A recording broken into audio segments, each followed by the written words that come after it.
Welcome to Cooking with Sway. Today we are making a chicken wrap. The first thing that we are going to do, we are going to prepare the flour coating.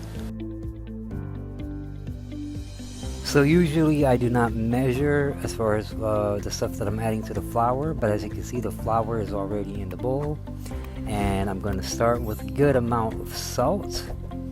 You see, you really have to season your flour coating, so this is a good amount of salt. The next thing I'm going to add is ground white pepper. Again, I don't measure, I go by feeling, until my ancestors tell me, Yache, sway, please stop.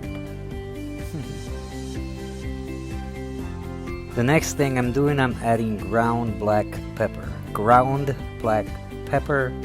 I'm also going to add a good amount of cracked black pepper.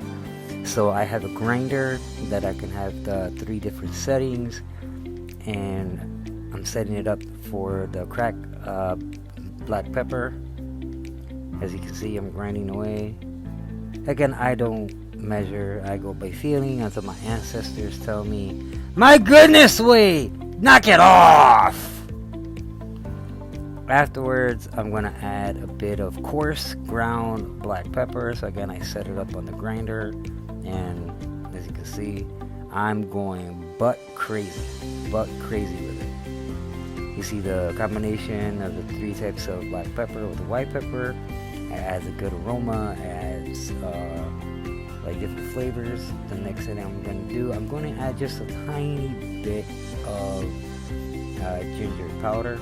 The very next thing is I'm going to add some sage, okay, some sage powder. You want some good aromatics, a little bit of aromatics. So you'll see that I'm adding the sage powder. You can use fresh sage as well, dry sage, you just want that good sage flavor. That's very important. Now I'm adding some thyme, a good heaping amount of thyme. This is dried thyme. I use fresh thyme as well. It's pretty decent. I'm also going to be adding some garlic powder. A good heaping full of garlic powder. Next thing is I'm going to add a good heap of onion powder. Again, I don't measure. I don't measure, especially because I'm making a lot. But you want to add a good amount. You want to make sure that all the flavors are really in there. There you go.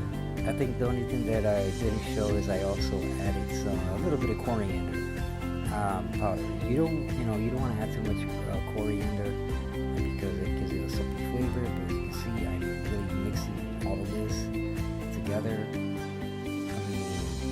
You can't mess it up. You cannot mess it up. You have to make sure that you mix it really well.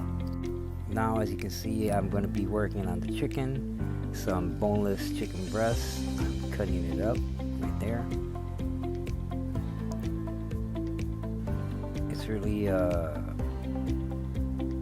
It's not that hard. You cut it up. You want to wash it, pre-wash it with some water, vinegar. So after I cut it up, I'm going to put it in this bowl right there. And my season, you want to season it. You definitely want to season it. So you season it with a little bit of adobo. At least that's what I use. You can use whatever oil, salt, pepper, whatever. Adobo has a good mix of like salt and cumin and garlic powder and other stuff. You just really want to massage it in there. As you can see, I'm getting my hands dirty. Sometimes when you're cooking, you want to really get your hands dirty. Make sure that the chicken is really coated in your seasonings. I'm also adding some sazon from Goya. I was kind of struggling a bit, so I decided to grab a pair of scissors to cut it up.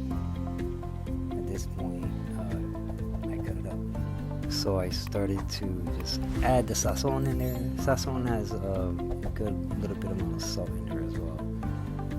It's like everything kind of marries. You want to massage it, you really want to mix it, make sure that every piece is coated. It's really important that massage and really get the flavors in the meat. So once you are done seasoning your meat, what you want to do is put it in the refrigerator for anywhere from like 4 hours minimum to overnight. So that way everything really marries and everything really just comes together. So for today, I ended up just leaving it for 4 hours before I prepared the rest. As you can see right here, I got the chicken, and I'm coating it in the flour first. And move the camera. I'm coating in the flour first. You want to get a good coating on there. Now I'm mixing it into the egg, and basically just you scramble like 2 eggs, a little water, create an egg wash. Now I'm coating it with more flour, and pretty much you just want to repeat the process with all your pieces. Flour, egg wash, flour, and then you just put it in the plate. After I did that, I let it sit for a good 20-30 minutes, so the flour sticks. As you can see, I'm grabbing my tongs and I'm putting it in hot oil. Just hot oil. There's really no secret to it. You want to fry it. So people ask me, so how long do you leave it? How long do you leave it? And the easiest answer is that the oil is hot. You want to leave it until it's good golden brown. And as you can see, everything's good golden brown. And I'm just putting it on a plate that's lined with paper towels. That beautiful color of golden brown is just excellent, delicious. Oh my gosh, you really want that golden brown color. So the next thing to do is build the wrap. I'm going to put a little bit of honey mustard. As you can see, I'm putting a lot. You want a good amount. I'm going to take a spoon, you're just going to spread it, smear it all over the tortilla wrap. As you can see, I'm just enjoying this process. Like kind of drying and tapping it. The next part is I'm going to add my lettuce. Whether you cut your lettuce from a head of lettuce, or you have these salad kits, or it doesn't matter. You can use romaine lettuce, iceberg lettuce. It's up to you. It's your preference. But you just want to get a good line of lettuce in the center. I'm going to put 2 pieces of chicken in there. The other 2 pieces I ended up just putting on the side. Second half is chicken. A little bit more honey mustard, ramen. As you can see right there, oh my gosh, it's just missing the cheese. So I'm going to get some shredded cheese. I mean, you can have bacon, you can have, it's really up to you on how you want to do this. I mean, this is like so freaking delicious. As you can see, I'm just trying to get that good shot. It's beautiful. You wrap it up, you take a really big bite, and it's good. So ladies and gentlemen, this is how I make my chicken wraps.